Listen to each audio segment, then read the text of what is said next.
இந்த வீடியோ பார்த்துட்டு இருக்க எல்லா பெண்களுக்கும் சர்வதேச உழைக்கும் மகளிர் தினம். என்னென்ன உழைக்கும் மகளிர் தினமா? இன்றைக்கி கேபிட்டலிசம் சொசைட்டியில் மகளிர் தினம் எப்படி கொண்டாடப்படுது பார்த்தீங்கன்னா, கோல போட்டி வைக்கிறது, பாட்டு போட்டி வைக்கிறது, கிஃப்ட்டு கொடுக்கறது, அதுவும் இல்லாமல் ஆஃபர் பண்ணுறது, பியூட்டி ப்ராடக்ட்ஸ்க்கு ஆஃபரு, ட்ரெஸ்ஸுக்கு ஆஃபரு, நகைக்கு ஆஃபரு, இப்படி போயிட்டுருக்கு. ஆனால் இந்த மகளிர் தினம் அப்படிங்கிறது தொழிலாளி வர்க்க பெண்கள் நடத்திய ஒரு போராட்டத்தோட வரலாற்றின் சாட்சி தான் மார்ச் 8 சர்வதேச உழைக்கும் மகளிர் தினம். முதல்ல இன்றைக்கி இந்த மகளிர் தினத்தை சிறப்பாக கொண்டாடி இருக்க கேபிட்டலிசம் நிறைய பெண்களுடைய உயிரையும் உழைப்பையும் காவு வாங்கியிருக்குங்கிறத நம்ம கவனத்தில் கொண்டு வந்தோம். 1863 மேரிங்கிற ஒரு பொண்ணு தான் முதல்ல இந்த முதலாளித்துவத்துக்கு பலியான ஒரு பெண்ணு சொல்லலாம். தொப்பி உற்பத்தி செய்யக்கூடிய ஒரு தொழிற்சாலையில் வேலை செஞ்சிட்ருக்காங்க அந்த பெண் தொழிலாளி. கிட்டத்தட்ட கொஞ்சம் கூட ரெஸ்ட்டே இல்லாமல் 26.5 மணி நேரம் அவங்க வேலை செஞ்சுட்டே இருக்காங்க. தொடர்ந்து கண்டினியூஸான ஒரு ஒர்க்கு, ரெஸ்ட்டே இல்லாதனால அந்த பெண் தொழிலாளி இறந்துடுறாங்க. இடையில ரெஸ்ட் இல்லை, போதுமான உணவு இல்லை, போதுமான தண்ணி இல்லை, அதுக்கப்புறம் காத்தோட்டம் இல்லை. இதனால தான் அந்த மேரிங்கிற பெண் தொழிலாளி இறந்துருக்காங்க. இதை மார்க்ஸு தன்னுடைய குறிப்புகளில் பதிவு செஞ்சுருக்காரு. இப்போ மார்க்ஸ் போன்ற எண்ணற்ற இடதுசாரி இயக்கத்தினர், இடதுசாரி சிந்தனை உள்ளவங்க 1864 ஒன்று கூடி முதல் அகிலம் உலக தொழிலாளர் சங்கம் அப்படிங்கிற ஒரு சங்கத்தை உருவாக்கி முதலாளித்துவ நாடுகளுக்கும் இந்த மாதிரியான வரையறை இருக்குது, ஏன்னா 8 மணி நேரம் வேலை கொடுக்கணும், அதுக்கப்புறம் போதுமான கூலி கொடுக்கணும், இந்த மாதிரி சில டிமாண்ட்ஸை வலியுறுத்தியிருக்காங்க. இப்போ மார்க்ஸ் காலப்போக்கில் முதல் அகிலம் முடிஞ்சு 2வது அகிலம் வருது. அதுக்கு பேர் தான் சோசலிஸ்ட் அகிலம் சொல்லுவாங்க. அந்த சோசலிஸ்ட் அகிலத்தோட தொடர்ச்சியான மாநாடுகள் பல்வேறு விஷயங்களை தொழிலாளிகள் உரிமைகளுக்காக குரல் கொடுத்துக்கிட்டே வந்தது. அப்படி தான் 1907 உலக சோசலிஸ்ட் பெண்கள் மாநாடு நடக்குது. இந்த மாநாட்டில் தான் வாக்குரிமை, எல்லாருக்குமான வாக்குரிமை வேணும், சொத்துள்ள ஆண்களுக்கு மட்டும் இல்லாமல் சொத்தில்லாத ஆண்களுக்கும் வாக்குரிமை வேணும், பெண்களுக்கும் வாக்குரிமை வேணும் அப்படிங்கிற கோரிக்கையை அந்த மாநாடு முன்வைக்குது. இப்போ நம்ம பெண்களுக்கு வாக்குரிமை கேட்டோன்னா ஆண்களுக்கு வாக்குரிமை பறி போயிடுமா அப்படிங்கிற ஒரு தயக்கமும் ஒரு மாற்று கருத்தும் இருந்திருக்கு. அப்போ என்ன சொல்கிறாங்க? அப்புறம் கிளாரா ஜெட்கின் வராங்க.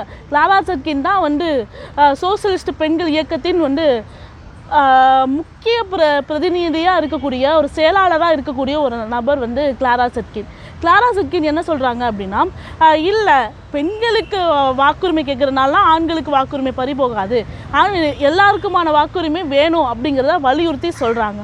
இப்போ 1908 ஏன்னா அமெரிக்காவில் முதல்ல நகர அளவில் ஒரு மகளிர் தினம் கொண்டாடப்படுது.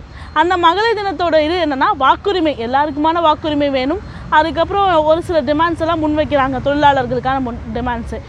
அதனால தான் அங்கே இருக்கக்கூடிய அமெரிக்க சோசியலிஸ்ட் கட்சி பெண்கள் குழுவை உருவாக்கி மகளிர் தினம் கொண்டாடணும் அப்படிங்கிற இது பண்ணுறாங்க.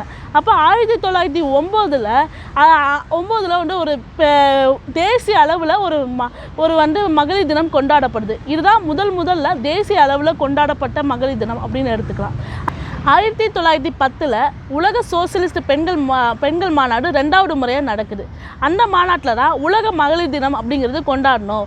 ஒவ்வொரு தேசிய இனங்களையும் அந்த தொழிற்சங்கங்கள், அது இடதுசாரி அமைப்புகள் அந்த கொள்கைக்கு உட்பட்டு மகளிர் தினங்கள் நம்ம கொண்டாடணும் அப்படிங்கிற ஒரு தீர்மானம் நிறைவேற்றப்படுது. உலக சோசியலிஸ்ட் பெண்கள் மாநாட்டோட 2வது மாநாட்டோட தீர்மானத்தின் அடிப்படையில் 1911 உலக மகளிர் தினம் எல்லா நாடுகள்லையும் கொண்டாடப்படுது. மார்ச் 19. அப்போ 1914 உலகப்போர் வெடிக்குது. அப்போ தான் என்ன நடக்குதுன்னா, 1915 ஒரு மாநாடு வருது. அது போர் எதிர்ப்புக்கான தீர்மானத்தை அந்த மாநாட்டில் நிறைவேற்றியிருக்காங்க.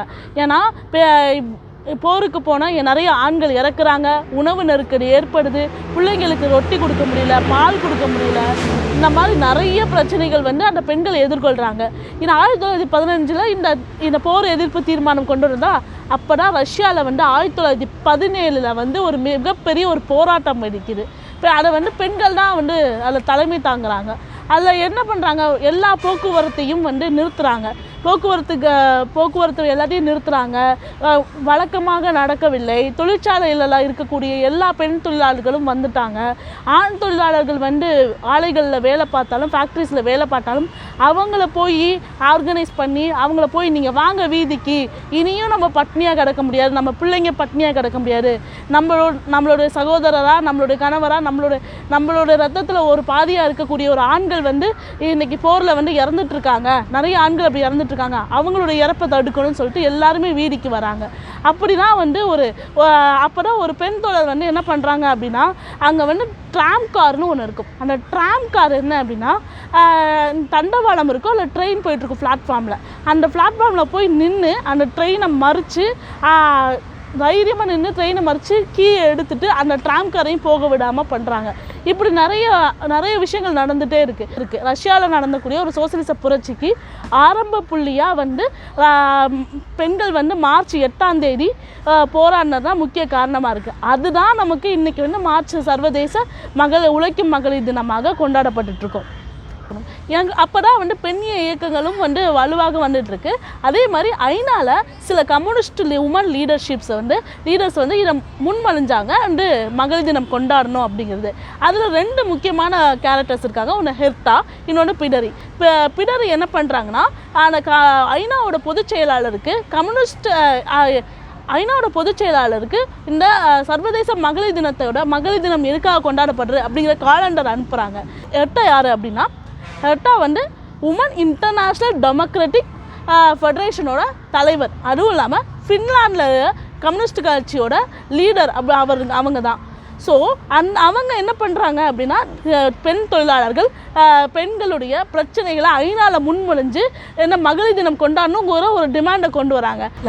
அப்போ ஐநா என்ன செய்யுது அப்படின்னா, 1975 மகளிர் ஆண்டாக கொண்டாடப்படணும் அப்படிங்கிற அறிக்கையை வெளியிடுது.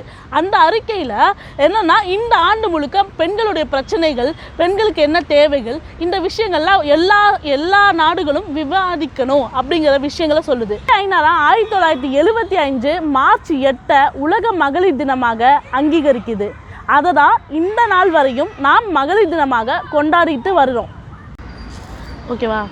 இந்த மாதிரி வீரம் செறிந்த ஒரு வரலாறு தான் இன்றைக்கி கேபிட்டலிசம் வந்து தன்வசமாக்கி பெண்களை வந்து டைவர்ட் பண்ணிகிட்ருக்கு. ஆஃபர் தர, கிஃப்ட்டு தர, அந்த மாதிரி டைவர்ட் பண்ணிகிட்ருக்கு. ஆனால் இந்த சர்வதேச உழைக்கும் மகளிர் தினத்தில் நம்ம என்ன பேச வேண்டியிருக்கு அப்படிங்கிறத நம்ம பார்க்க வேண்டியிருக்கு. என்னென்னா, முதல்ல நம்ம வீராக இருக்கலாம், இல்லை தெருவாக இருக்கலாம், இல்லை வேலை பார்க்குற இடமா இருக்கலாம், எந்த இடத்துலையாச்சும் நம்ம பாதுகாப்பாக இருக்கிறோமா, நமக்கான இடமா இருக்கா, நம்மளால் அதை அக்சஸ் பண்ண முடியுதா? இல்லவே இல்லை. இன்றைக்கி மெட்டர்னிட்டி லீவ் எல்லாருக்கும் கிடைக்குதா? சம வேலைக்கு சம ஊதியம் கிடைக்குதா? இப்போ ஏதாச்சும் ஒரு கூலி தொழிலாளியாக இருந்தால் கூட ஆண் தொழிலாளிக்கு வந்து 400 ரூபாய் கிடச்சுன்னா பெண் தொழிலாளிக்கு 200 ரூபாய் கிடைக்குது. அதெல்லாம் நம்ம பேச வேண்டிய தேவை இருக்குல்ல. ஸோ அது மட்டுமா, இன்றைக்கி வந்து டொமஸ்டிக் வயலன்ஸுங்கிறது ரொம்ப அதிகமாகிட்டு இருக்கு. அதுவும் விளிம்பு நிலையில், அதுவும் சிறுபான்மையினர் சமூகத்தை சேர்ந்த பெண்களுக்கு கூடுதலான பிரச்சனைகள் இருக்குது, கூடுதலான தாக்குதல் வந்து இன்றைக்கி மதவாதத்தால் ஏற்பட்டுருக்கு. இந்த விஷயங்கள்லாம் நம்ம பார்க்க வேண்டியது இருக்குல்ல.